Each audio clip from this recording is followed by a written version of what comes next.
बिस्मिल्लाहिर्रहमानिर्रहीम। व्यूअर्स, बड़ी ख़बर दे रहा हूँ, अहम ख़बर दे रहा हूँ। इलेक्शन कमीशन ऑफ पाकिस्तान ने PTI के 3 अरकान पार्लियामेंट को नाअहल करार दे दिया है। तो हुजूर वाला सानहा 9 मई में मुलव्वस जो PTI के अरकान पार्लियामेंट मुलव्वस थे और उनको इंसदाद दहशतगर्दी की अदालत की जानिब से सज़ाएँ सुनाई गई हैं, तो जो सज़ा याफ्ता हो जाए वो रुकन कौमी असम्बली, रुकन सूबाई असम्बली या रुकन सेनेट नहीं रह सकता।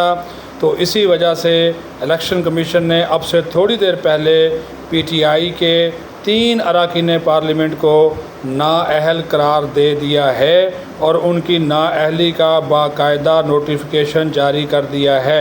इसमें लाहौर से ताल्लुक़ रखने वाले सेनेटर एजाज़ चौधरी शामिल हैं।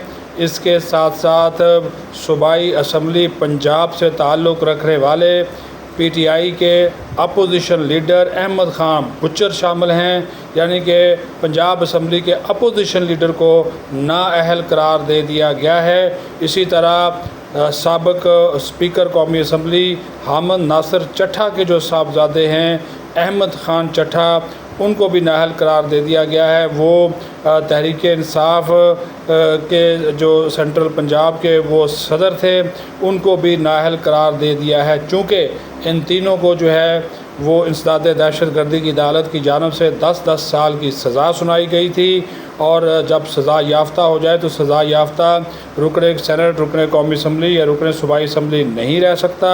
तो ये सज़ाएँ सुनाने का सिलसिला जो शुरू हुआ था वो जारी है, लेकिन अब उसके साथ साथ जो नाअहली भी शुरू हो गई है।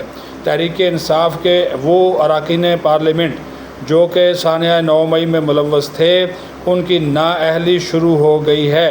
तो जिनको सज़ा सुनाई गई थी वो जनाब नाअहल करार दे दिए गए हैं। अब वो हाई कोर्ट में या सुप्रीम कोर्ट में अपील करें तो करें, अदरवाइज़ उनकी नशिस्तें खाली करार दे दी गई हैं। ये आपको बता दूं कि पंजाब से ताल्लुक़ था सेनेटर एजाज़ चौधरी का, वो पंजाब लाहौर से सेनेटर मुंतखब हुए थे।